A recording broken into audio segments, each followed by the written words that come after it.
how real is owning Manhattan? People don't just let you in, whether you're white, black, or green, you gotta really earn it. I mean, you let the money talk, like I was, while they're yapping and running around, I'm taking their deals and their business. I'm the type of guy, I put my head down and I cash checks.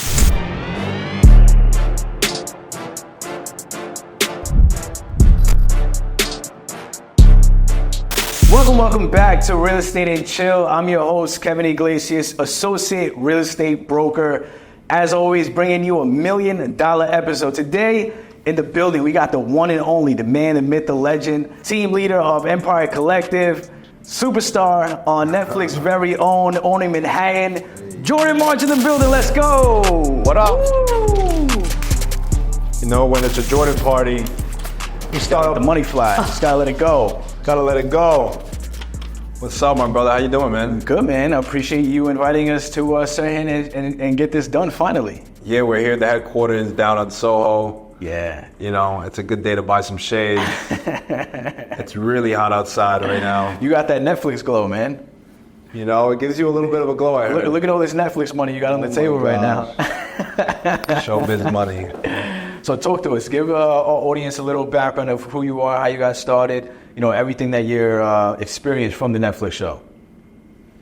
So I've been in the business for 17 years. I originally started off in 2008. So I'll be going into my 17th year, actually at a boutique brokerage right here on Prince and Broadway. Just starting pretty much 1 year after high school. Really? So yeah, I was doing this while going to school full time. And, learn from veterans, Mark and Claudia says from, one of the top teams in the city.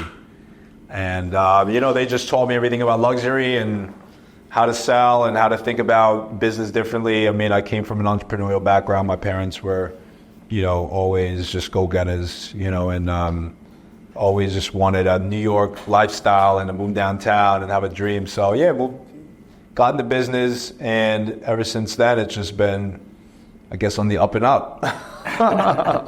That's amazing, man. You sold $1 billion in sales volume. Yeah, probably actually a little bit more, to be honest with you. But I kind of round down. I feel like $1.5 billion. And say, all right, he did $1 billion. Like we get it. Being modest. But no, I've been lucky to be a part of,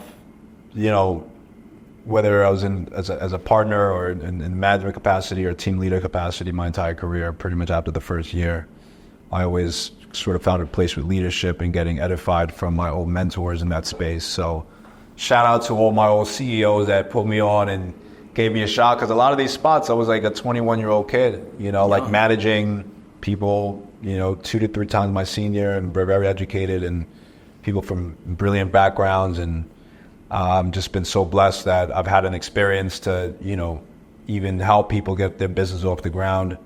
So I've managed about 1,000 agents. I've taken, small shops to, some of the fastest growing companies in the industry, with hundreds of reps under me, and, have been recognized by the Business Inc. 5000 for being one of the top 5,000 companies 2 years in a row.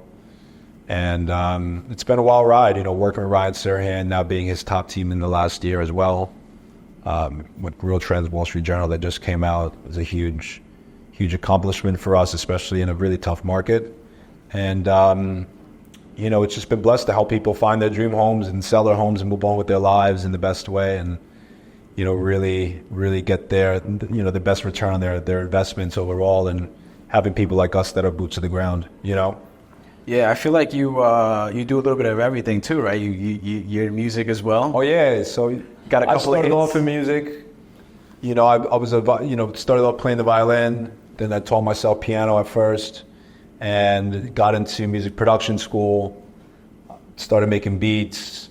Got into the record label scene where I was at Motown, Universal, and I was not making a ton of money there, but I was getting exposed to the business, the A&Rs, the industry, what it takes to promote a record, everything else. But I wanted to do my own stuff. I'm my own musician. I sing, I rap.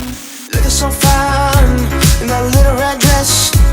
Wanna take it off, get your hair a mess. We got so caught up, losing track of time. Never planned for you to take me for a ride. You're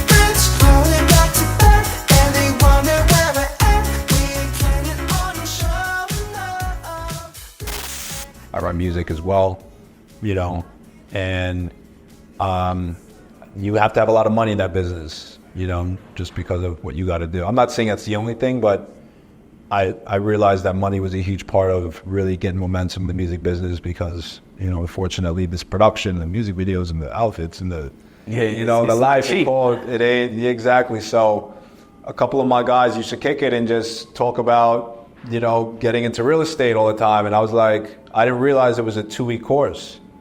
So I thought people had to go over there for a year. It was like a master's level course.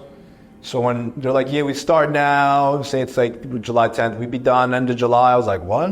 They're like, yeah, it's 2 weeks. I was like, there's no way it's a 2-week course. It's you're selling real estate, millions of dollars of real estate. Well, no, look. And I saw it. I was like, well, that seems like the perfect hustle for me to really get my career off the ground. And I just got it done, got into business. It was a very tough year. I think me and Ryan made about the same amount our first year, like $10,000 or $15,000 or something crazy. Really? Yeah, like it wasn't. I mean, towards the end of my first year, I really started to get it. And you know, you have like deals that fall apart. You know, first year you're dealing with so much stuff, and then you've got senior agents. You're you're giving checks to your brokerage. So, you know, but like that was a hustle. You know, you walk New York City, you're not in your car, you're on your foot. You could walk 10 to 15 miles. I was in and out of 20, 30 buildings a day. You know. And I got this encyclopedic memory of every unit in Manhattan. That's what really set me apart in this business, was that I knew my inventory like nobody else. And I was very boots to the ground with the landlords or property managers. And that's how I sort of gained my footing that transitioned me into sales, because I was always meeting so many people. So is that like a common thing for New York City? Like you start off with like rentals and get familiar with... You can start off in sales. Sorry. So that's like a common thing, just starting off with like rentals in the beginning to get your feet wet to go to the sales, or? No, I mean, a lot of people have to take that route. You got to realize I was a 19-year-old kid coming to the city with no network or anything outside of people coming, maybe renting an apartment like in Murray Hill or something, you know? So you have to either have a network or you join a team. But where are these buyers and sellers coming from? I mean, a lot of people can get in the business, pound the phones, and make it as well. But most people try to leverage a network that's existing. A lot of the successful agents come because they've had like either a strong background in like another industry, or they've been in New York for umpteen years and already have a network cultivated. But like the people who really, just hit the ground running are those people who can monetize their networks the best. Now, what would you say, like, one of your first victories as far as, like, your biggest sale that you're like, wow, like, this is really happening? Oh, I mean, honestly, so many. You know, what happened really was for me, it was when I got into certain positions, deal flow was just going crazy. So, like, I squeezed a few deals out of, 250 Mercer and 88 Bleecker and a bunch of these 77 Bleecker. I was doing some downtown stuff for a while. But then when I got into leadership at a place called like Sutherland Associates and then ultimately LG Fairmont, I mean, we were doing $300 million in a year. Wow. So we had deals all over the place going left and right. Like we were like public enemy number one for a few good years in this business because of how disruptive we were using digital media was our big angle. And at the time, everybody laughed, But I've always been someone that I think was always upping his game, really looking at where the industry is going and how other industries were ultimately affecting the way that we interacted with our consumers, the way that consumers shopped.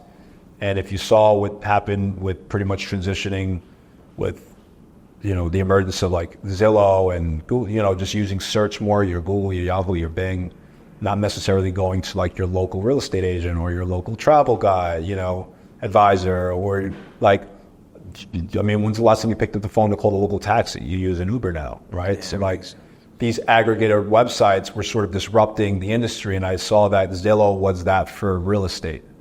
I left the industry 2010 to about 2014 full time. Actually, not so much 2014, a little bit before. My dates may be a little off, but I actually got into media. I had a really bad year in about 2009 going to 10 after, selling for a bit. I got on my own. I went to a place called Ruttenberg, which is an amazing brokerage, but you don't have necessarily the same resources and support with like a listing database and keys in your office and all this stuff. So it was really hard to transact and stay organized. And I was only working sales at that time, and hit a bad market after the recession, and I needed to figure something out. I was just hitting against a wall, selling, showing people inventory, and not getting deals. And I had a friend who offered me a job selling advertising on publishers like Viacom, Meredith, and Scripps Network. So that's everybody from like Bravo to Spike to HGTV to AMC to Food Network, Cooking Channel, Rachel Ray, Martha Stewart. And it was only like $40,000 at the time. I'm like, I can't take this job. Because I made like $160,000 to $170,000 a year before. I was like, I can't take this job. Like 40 in commission, you're probably going to peak out at like 75 to 80. I was like, for the amount of time, I was like, because I thought for my 160, I'm about to make 250. And the second year of the business, I was like a hot shot, whatever. And he said, just take the job for a couple months. Just get caught up with your bills, whatever it was. And I did it. And it actually turned out to be a huge blessing because they gave me a promotion after a month. Nice. But then I was making what I was making from before, but I was really learning how advertisers are getting in front of their clients and how that landscape was ever changing, right? Because you got to realize, like, even just between the transition from your desktop to now your phone, you're on your phone more than your desktop. That wasn't the metric 10 years ago. You'd be on your desktop more than your phone. So like with the emergence of Facebook now being the best way that you can advertise to a consumer, because I can know where you eat, where you hang out, if you like steak, where your friends vacation. I mean, we give them so much that allows us to now more intelligently target consumers. So stepping back from that, I'm like, there's got to be a way that I can scale this by spending money on advertising, by getting in front of the websites that I knew that people were already trafficking, they already had built credibility and invested in. Because you just think, I got to find a house, go to Zillow. Like, it's the first thing you think of, right? But like, they had to build that credibility with their audience as well, so that their traffic was consistent and their advertising and doing a ton of things. So I said, why don't I just piggyback of what's happening? And then I remember like yesterday, it was like March 1st, where they told us that they acquired StreetEasy. And I didn't really know what to expect, but there's a very controversial program that rolled out called Premier Agent. And basically the ad unit, which we didn't really have any feedback in creating and anything, but we ultimately took the big brunt of it, was we were like pretty much the exclusive buyer of these ads. People didn't really believe in buying ads online. Literally. They would spend money on billboards, spend money on magazines. Maybe you go to the Yankee Stadium and there's a big sign for whatever brokerage, unnamed. But like, that's where they were putting all their money. What we were saying, let's get into the performative side of digital media, so that we understand how to predictably know what's a successful campaign. We can test, we can optimize, we can move things in a moment's notice. And from there, it was when we did about $1.5 billion in about 5 years. Wow. Right? So I already had sales that were accrued. As I said, I'm not really saying as much as sometimes I could, but I think it was just kind of a testament to the timing and like what was going on, and how industry was just shifting in general, and how we were really at the pulse and really ahead of it to capture it, because we already had a CRM that was also optimized based on people's performance and zip codes and price points, and we gamified it with a point system so that we were able to stay on track with expenses and what we're spending. And it was just a very intelligent way for us to monetize that digital lead coming in, and we were like the real ones sort of dominating that space. And I was a managing director at 25. I had 500-600 people under me, 200 of them being direct reports, and all the managers also were promoted from me as well directly. So I had a big hand in like engineering that company and building it to a place where they were recently acquired by Compass. They're still in the top 5 mega teams at Compass right now and doing extremely well. But just that framework and that structure built out allowed me to now be in a place where we were 15th in the city last year, 24th in the state, with a small team, just a couple bad mofos out here in the streets. But it's really because we've taken the steps to digitize our process, look at how systems can help you scale and help you really delegate those really tough, tedious tasks that you hate. Now there's AI, now there's, so many other resources just to help you get through your day faster. But for us as a brokerage community, we have to slow down and start really seeing what's around us. Because now, instead of just having a couple tools in your tool belt, you have an entire tool shed. We have Twitter, we have Instagram, YouTube, LinkedIn, Snapchat, TikTok, right? Like, and everybody's looking for a break on Netflix, but we don't realize like all those platforms together get you a really big reach, right? Does, if you use it to the best of your ability, and and you can get in front of people and build a real solid brand with or without like a major, syndicate, right? So I think, now is the next iteration of that, so to speak, with Ryan Serhant. That leads to my follow-up question. How'd you guys meet? Like, how did you and Ryan, how did you guys meet? Well, we met earlier on. We were, doing deals. Again, I was managing LG, so I had a lot of buyers coming through his properties. We've been in the weeds for the deal or two, in lesser words, but it was, somebody I always admired. I didn't ever expect to be like working with him or for him. I mean, I really thought that I'd be doing my own thing at this point, but the conversation came at a time where like we really just wanted to switch things up, and his energy in the middle of the pandemic was just like the only thing that was like loud and noisy and out there. Everybody was just like wondering and sitting back. And that approach was exactly like what we wanted to be associated with. And through his team, they got in touch with us, set up an interview, and we were, I think technically number 3, but all the hires like kind of happened all at once.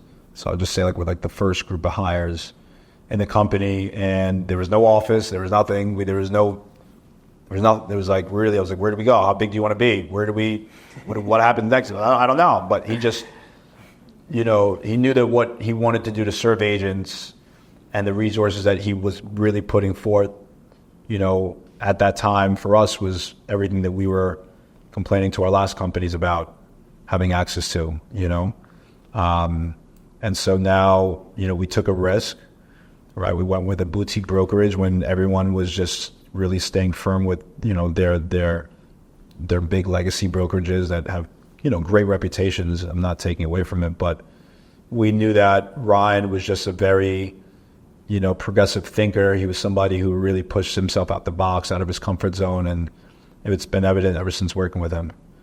I think he's brilliant. He's a genius. He's very creative, thinking outside the box. Yeah. Again, like you said, very just loud. And the show is amazing. I mean, thank you. Yeah. I've been watching it. Saw it in like the whole entire show in 2 days. How has success changed for you now that you've been on the show? Now you're on Netflix. Now you're in Europe. You're basically international now. Yeah. You signed autographs yet, or? I mean, I'm definitely getting recognized. Yeah. I mean, that's definitely different when you like sit outside your house and like, oh yeah, it's short. I'm like, oh, wow, okay. It's been like 5 days and like the entire world already knows. So that's been weird. Like, out a few places and already like everywhere I've stepped out at, there's somebody who's like seen it. So that's pretty surreal. Getting calls from just some uber wealthy clients already, $100+ million budgets, talking to a great broker out in Monaco right now that wants to do a co-listing, and there's just so many new opportunities that have like sprouted forth. Agents hitting you up for prospects in movies. I mean, just literally in a week, you'd be surprised on like the amount of like opportunities that are getting thrown at you. So that's pretty surreal. And then just having conversations with a lot of old people, because sometimes you don't know how to really reactivate your network. Okay, they're getting your newsletter, but you want to share some stuff that's very exciting for people too, so people have been very excited and also really satisfied with the project and entertained. And that's all we want to provide at the end of the day, a little bit of escape from the hard reality. Like people get into the minutia of, did he know this? And did they plan that or whatever it is? And it was all unscripted. There was no planning, what I mean? Like meet here. Like show up like with your buyer or your client or whatever it is. So like, I think people are seeing how organic and how raw and honest and vulnerable like Ryan was. And I think ultimately that really translated to people seeing our journey in the most authentic way. Like there are bumps along the way to greatness. And I think we have to tell the story of like what really happens. Like people leave, people get laid off, like, people surprise you,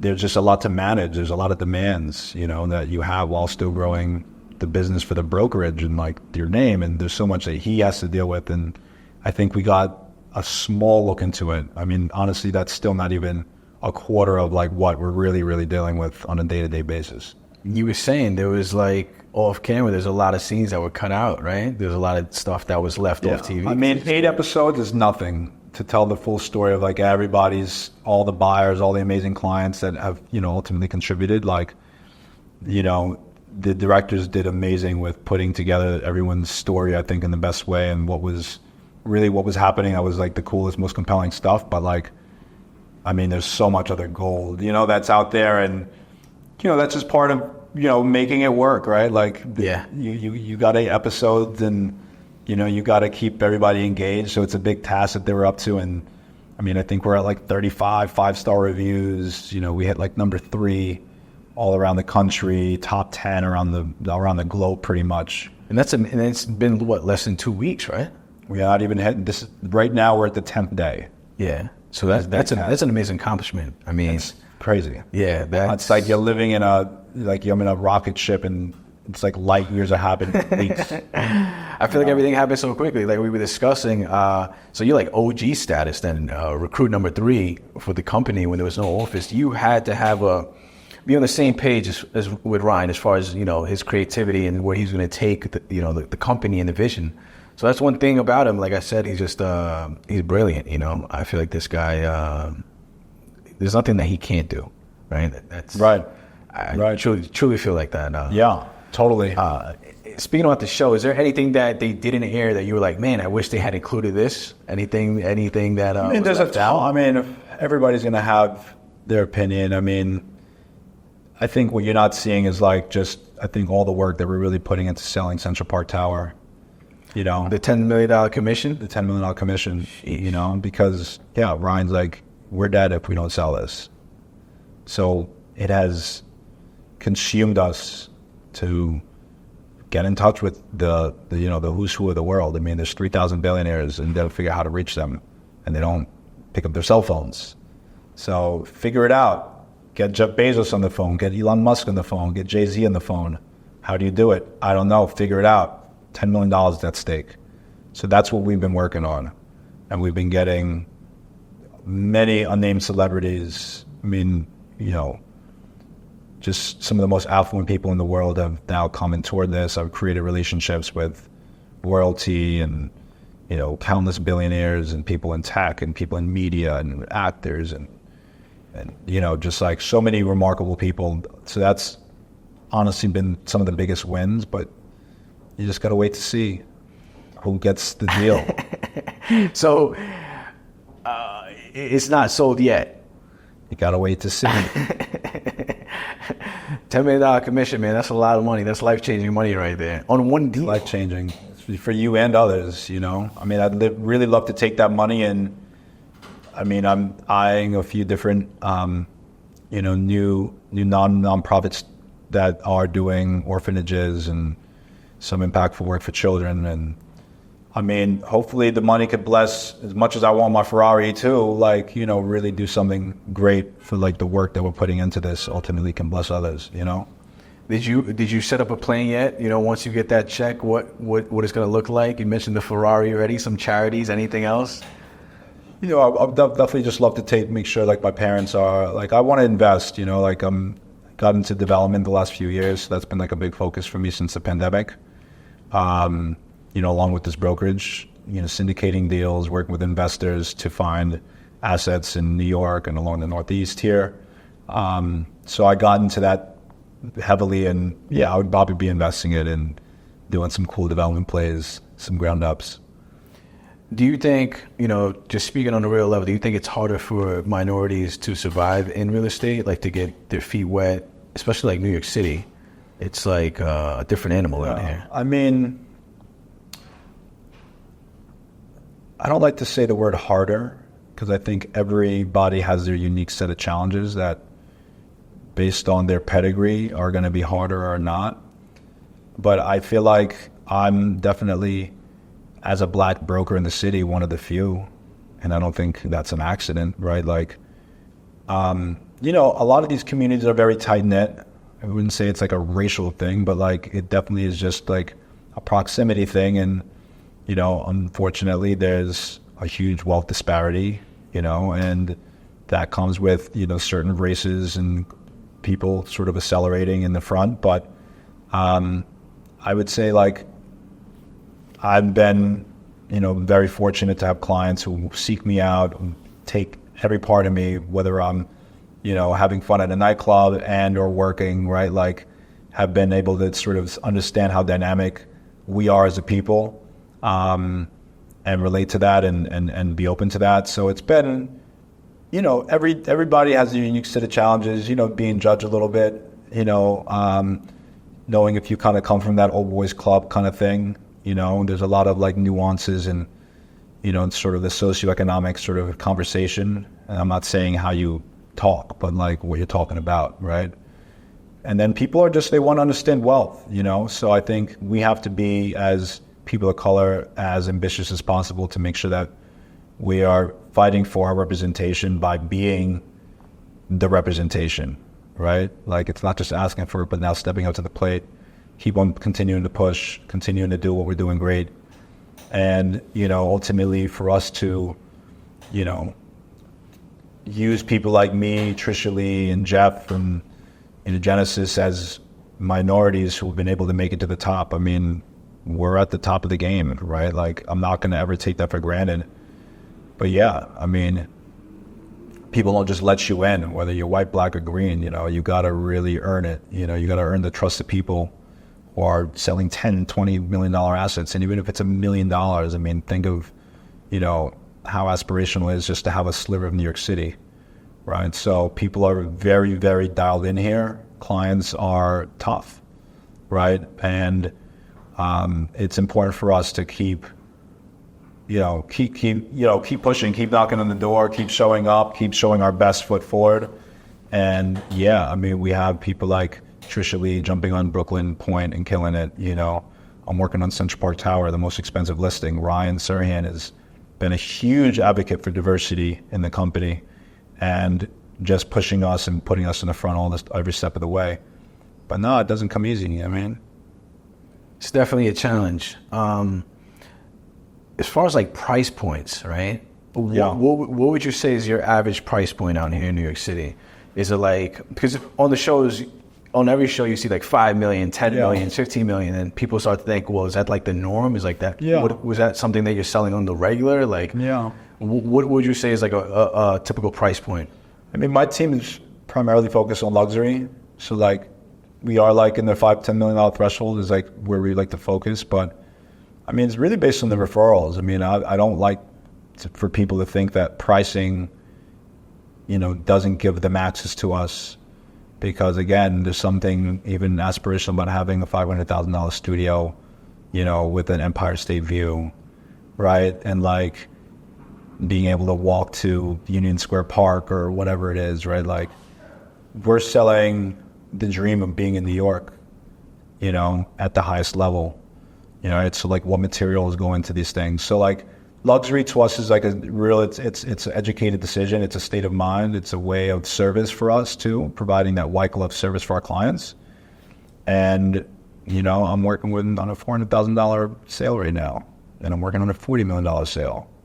That $400,000 deal that gets no less resources or attention than somebody else, right? Like I pour into people even at a loss, because it's relationships that will build you for a lifetime, right? So like, for me, it's, not just about those average price points. Yeah, we focus on, $5 million and up is my sweet spot.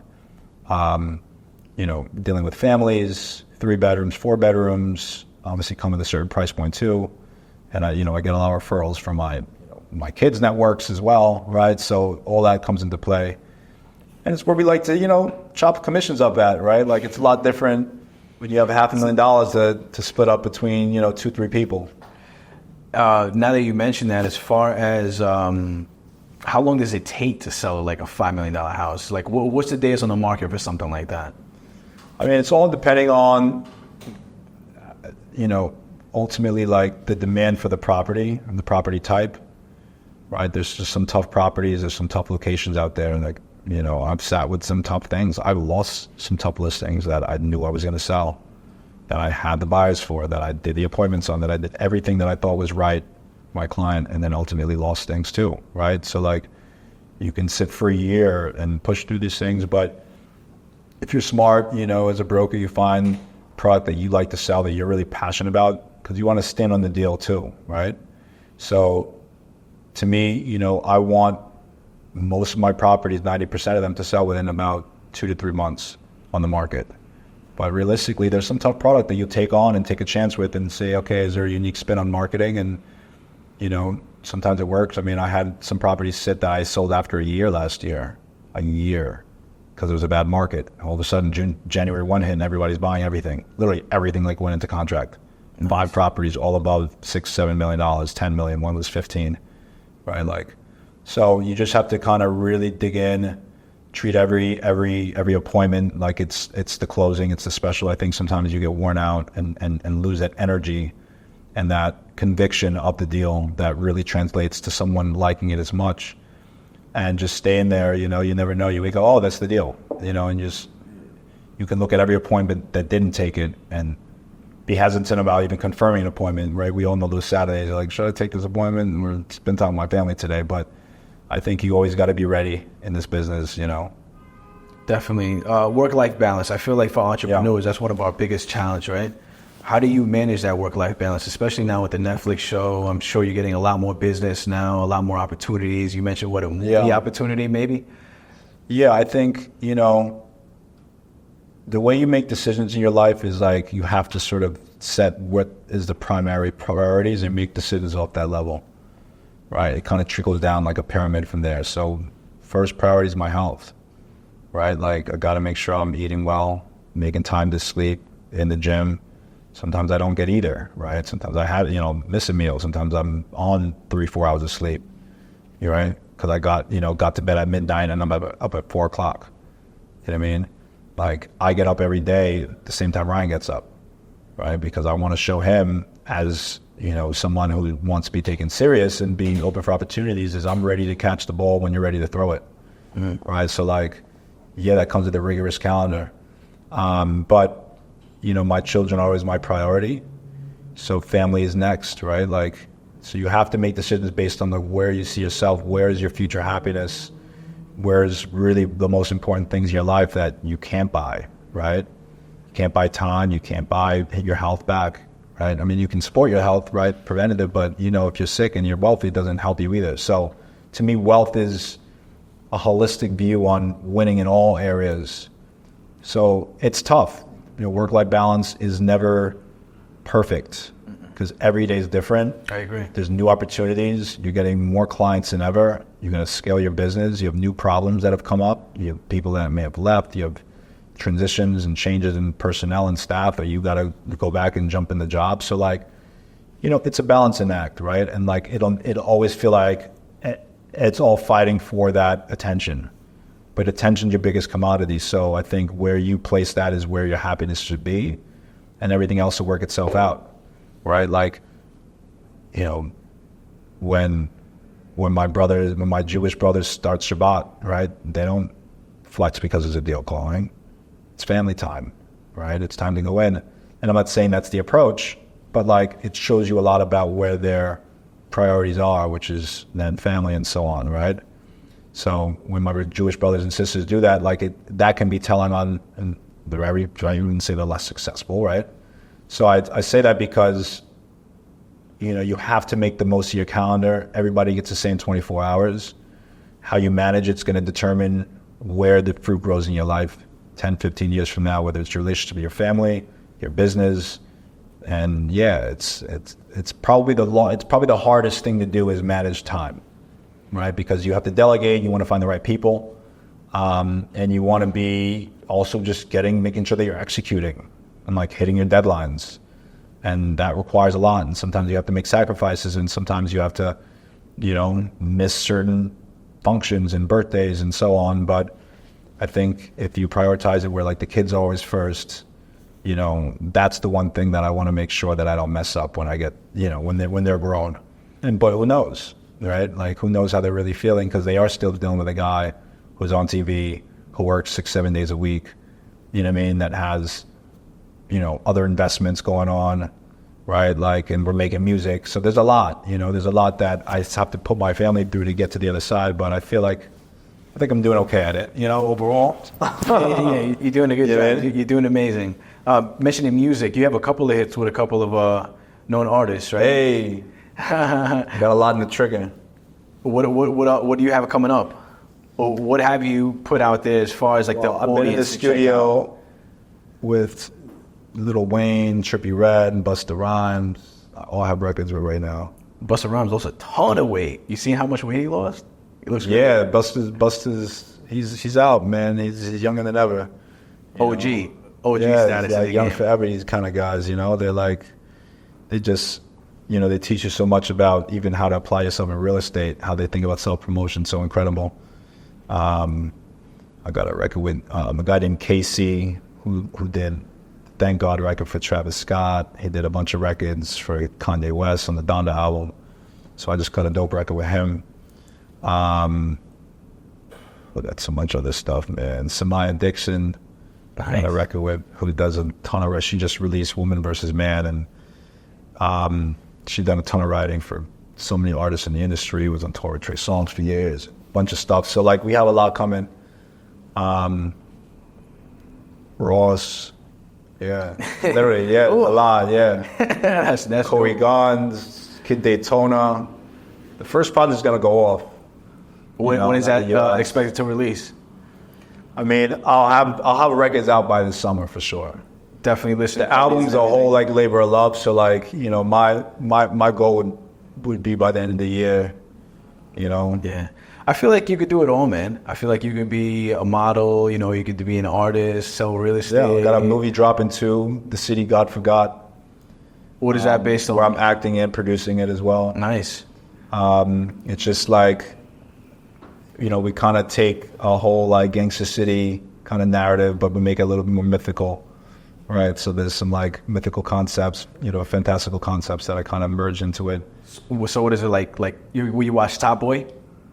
Have you seen Top Boy on Netflix?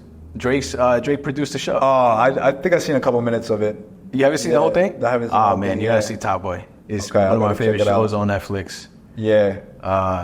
Third season definitely eye-opening. But you should definitely check it out. It's Yeah. definitely a must-watch. Okay, I'll check it out. Yeah, I mean, there's so many things. Like, again, that's How do the you have work-life time? balance, I right? know, right? Like, how do you have time? Like, the TV screen, I'm like, watching Only Manhattan at my open house is when they're like slow. right. No, for real, though. I need some good new binge-worthy TV. I mean, I like to get to the movies a lot. That's like my thing. So I'm like, I know I'm there. I'm immersed in the whole experience. I'm gonna hit you with some tough questions if you're ready for them. Sure, what's up? Reality TV, right? Everybody thinks that real estate shows are fake, and they always have a critique about them, and a lot of negativity, right? How real is Only Manhattan? This is real. This is real as F. Real as, you know, real as it gets, honestly. Like, there's never a moment where there's a director or producer telling you anything you got to say, anybody you got to be, any buyer or seller or property you got to position or whatever it is. They're just sitting back watching what's going on and then taking what's hot. Like, what you see is what's happening. Like, everything you've seen was organic, period, right? If they thought anything was ever planned, they'd call the scene. They'd cancel the whole scene. If they thought you were acting or trying to make a little scene with your client, everybody go home. So Bianca, Barnes, and Kelly, I mean, they were like very much, because, you know, you try to outsmart the game on some level. Like, maybe I could, not at all. You know, this was what it was. You know, those deals closed or didn't close. You know, those people left, those people got found like that. What you're seeing is what it was. Is Only Manhattan the #1 real estate show on Netflix? Is it better than every other real estate show out there? I mean, what I'm hearing is people are loving it, you know? I mean, we love it all because listen, New York is always #1 in everything that we do. Of course. But, you know, those shows are great. I mean, like, I think but they're not greater than only Netflix. I mean, that's subjective, you know? That's really subjective. You know, some people love the OC and Selling Sunset. I mean, Netflix have done such a great job in creating these stories for these people in these different markets, and like big kudos to all those other shows that I like just doing so well and bringing, awareness to their markets and, killing it. Of course, I'm Team Manhattan in everything I do, but no, Netflix is, I think they've done so well with all the shows. It's really hard to say, genuinely. You get on camera, you know why? Because you're very, I wouldn't say political, but everything's right to say. No, but I really mean it. Media I had trained.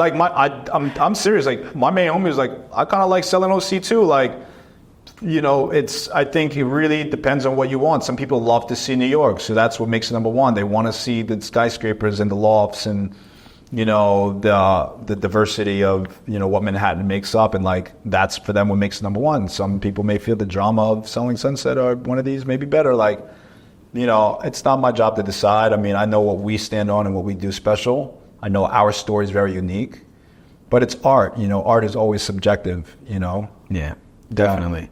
Why'd you steal Chloe's assistant? I didn't steal her at all. She was unemployed.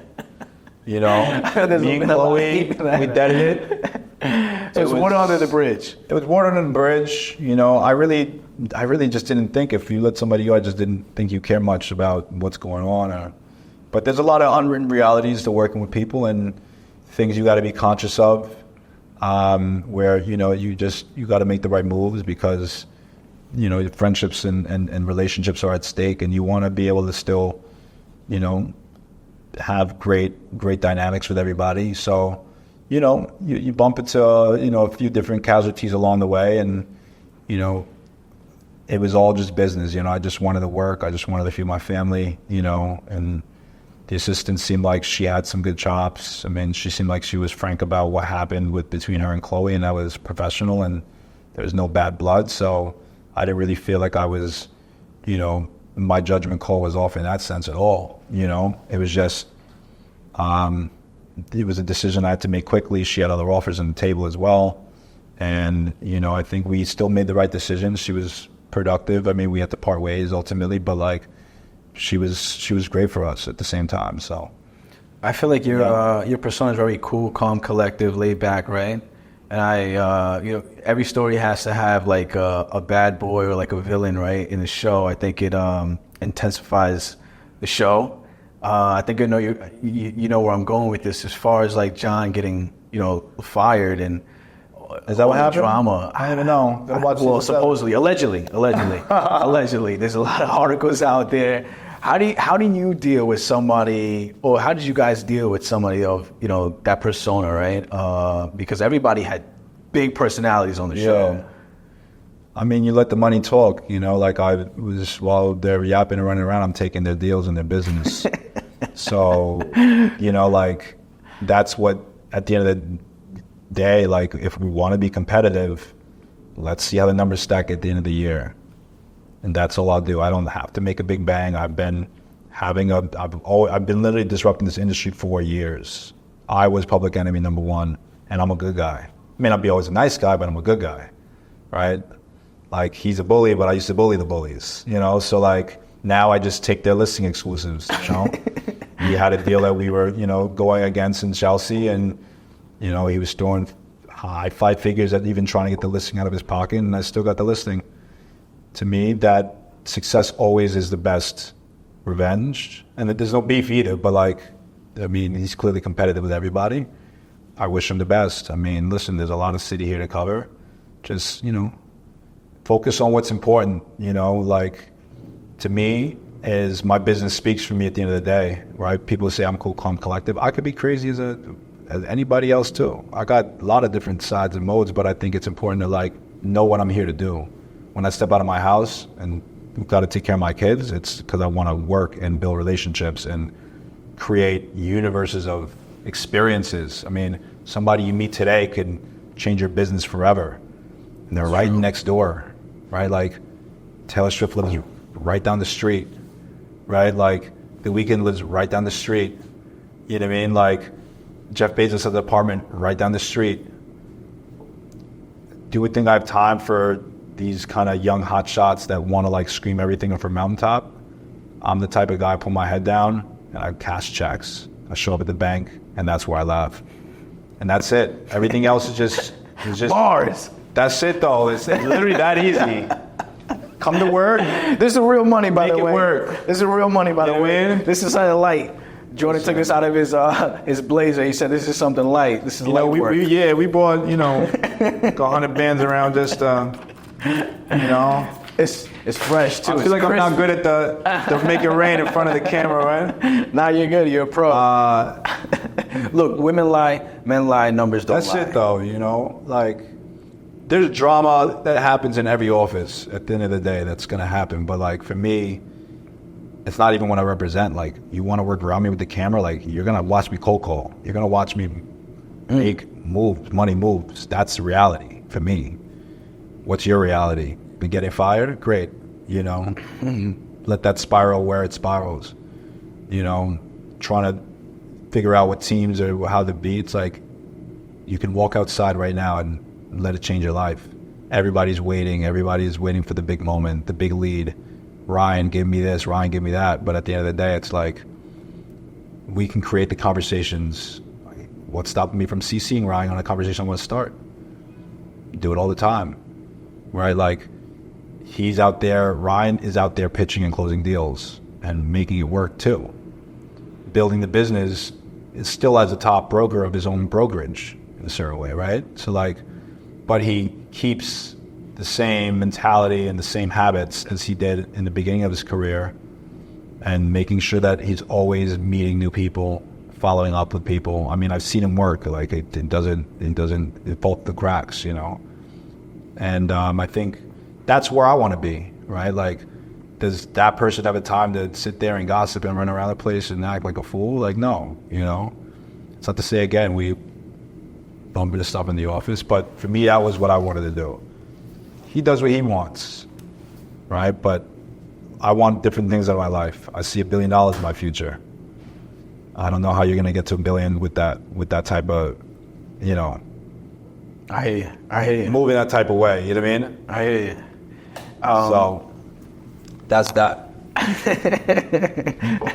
As far as everybody wants to know, man, it's going to be a season 2. That's what everybody's waiting for, man. We're waiting. You guys climbed the charts in such a lightning speed manner, man. It's less than 2 weeks. You said 10 days officially today.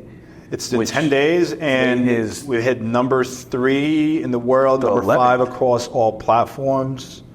Wow. This is incredible, bro. It's like, I would not think in my wildest imagination that this would just happen at this time, coming out of a pandemic, like ever, right? And like, we were just always in the right place at the right time, I guess, and I think it still solves and serves for a bigger purpose. I mean, I always kind of connect myself to a mission, and like, I think just showing people that you can do this, like you can make this business happen if you put the work in. If you really just focus on what's important, you can make a great living for yourself. You can have a lot of freedom. You know what I mean? You can build a crazy brand and have influence and mentor people and make money in all types of ways, from development to mentorship to public speaking to doing deals to referring out deals to, getting referrals on, anything else, right? Like you can just build so many friends, possibilities. So I think for me, my mission is just to show people that it's time, like if you've been sitting on the sidelines thinking about getting into this business or starting your own business, we work now with solopreneurs at Sell It of all sorts, whether you're a psychologist or you're a magician or you own a bakery, right? How do you position your brand? How do you make sure that you are the one that's dominating your market as an authority? That's all I always wanted to be. And maybe they should just start calling me the authority, right? Put some respect on it. Put some respect on my name. A lot of these guys, though, again, I'm going to my 17th year, and some of these kids are 24. So when they were learning 1 + 1, I was counting 100 bands. No shots fired. But yo, how old are you? Breaking records. You look young, bro. I'm young. That's it. I'm the city of. Let me not make that movie reference, but like, I think black don't crack, they say, right? You got to treat yourself good, though. I don't eat garbage. Yeah. I eat amazing food. put great stuff into my body. You know, that's not to say that you can't enjoy a little McDonald's and a can of Coke here and there, but like, if every day is takeout and chicken wings and like you look like a chicken wing, you know what I mean? Like, you are what you eat, you know, like you want to be like the garden, right? Like you want to look like that, you know, like from the inside. So like I eat fresh fruit, salads, you know, good healthy organic meats. You know, I take some, you know, different mushroom supplements and adaptogen supplements and elderberry, mullein, and you name it, you know, like, but I take care of myself. I'm 35. I would say, you know, upgrade your water even, you know, like I know sometimes, oh, it's a big deal, it's clear. It's like, no, it's like, there's a lot to it. Were you drinking only Aquafina now, or? Saratoga.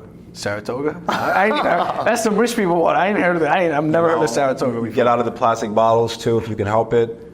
You know, it shouldn't say anything other than spring natural water on the back. Like all the sodium and chlorides and all that other stuff. Like, where you buying your water bottles? Because I can't find no water without a plastic bottle. You know, you can get. I mean, I don't want to. I would say do research into water, but even Evian is great. You know. You naming some water brands that I didn't even know existed. You can upgrade your filter. You know. Yeah, exactly. Like Saratoga Springs. You're like, yo, where do you go get them? Like in Saratoga. You got to pull up over there and find it. You got to get to the springs yourself. No, but like, I think health is really wealth. Of course. To me, that's where I've actually met most of my wealthy clients is in, you know, health activations or, you know, you're going to yoga or, you know, nutrition seminars and all these type of things. Is we're in New York, at least, places still a lot of importance. We're not a big Bentley riding city, you know, but people will spend a car payment on a health, you know, private training session, you know. So like, that's kind of like the community here. I think that people are taking it more serious than ever. I love what I'm seeing around, you know, as far as the awareness of like new healthy eateries and more organic groceries and local farmers being supported and all that stuff too. That's, you know, I'm huge on sustainable agriculture and, you know, just a better agricultural system and policy around that. Check out Kiss the Ground on Netflix as well.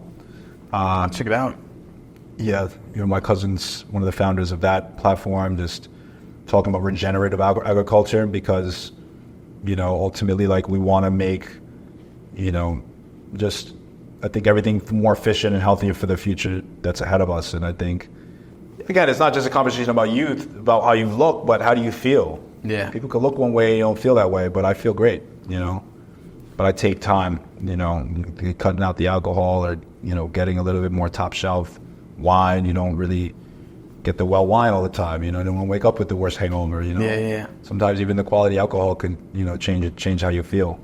You know, watching out for these sugars and all these type of things that really give you that hangover. You know, people, because we're social drinking, right? Some people social smoking, right? So like, there's a lot that we're dealing with, the metals in our environment, detoxing, but it's really helped me grow, I think, as a person overall, just keeping that awareness in all decisions of my life. Even the fabrics that you have on your skin could be giving you, you know, cancer, you never even know, you know? So like, I think it's just being aware of all the little things. Yeah. As if we're luxury spenders, because we're spending a lot of money, right? It's not like we're out here like just, like we're spending a lot of money on trash. So like, why not take the decision, you know, time to make the better decisions? You're selling luxury, you got to feel like luxury. Exactly. You know? You got to take care of yourself. You know, upgrade your sheets, upgrade your soaps, upgrade, you know, upgrade your water. Bill. You heard that. Upgrade your water. Right? For real though, you know? But man, it's been a pleasure, you know, having you on the platform. Again, I've seen your success has been amazing, just watching you guys grow. I've known you guys, for like 3 years now, right? When yeah. First launched, met you through Sean. Sean's great, Niall. You guys launched Long Island, like a year, like last year or something like that? So I've known you guys before the launch of Long Island. Yeah. A couple years now. Just you came to our event. Shout out to Michael Jordan Sadis. You came to our event over there in Northport with Sean. Yeah, let's do another one of those. I'd love to. I got to get you on. I got to get you on the panel, Let's talk about that, yeah. Let's make it happen. The keynote? Yeah, let's do it. Let's do one in the upcoming months. Just pencil us in. I don't know how many assistants we got to call. Hey, there's a couple now. We got to get in contact with the assistant we mentioned before, and make it happen. But Man, again, just seeing your success has been great, man. It's been amazing. Anything that you could leave us off with, anything. Season 2, we can't wait to tune in. I mean, it's not official yet, but you can't end the season like this. I mean, there's so much. There's so much. Just watch Only Manhattan, get through episode 8. You're going to love it, you know. And I think for everybody, just, you know, make it happen. Like, today is the most important day of all, right? 100%. As I would often say, but, you know, I think, you know, expect the highest possibilities to happen in your life. I think having the highest expectations when you come out your door is always setting yourself up to win. That's where the magic exists. Up your expectations. Got to be That's ambitious. the word for today, at least. I'm back for more. Make sure you subscribe. Make sure you hit the like button and share this episode, $1 million episode with superstar Jordan Marsh from Owning Manhattan. But where can people reach out to you? Where can they find you? Where they can follow you? On Instagram, I'm at It's Jordan March. Twitter, it's I'm Jordan March. Look me up, you can find me. I'm not that hard to find. All right, man. Well, we appreciate you again. Thank you for the invite. Looking to see more of your Welcome success. To Soho, man. Soho Boys. The Soho Boys intro. I appreciate you, bro. Thank you.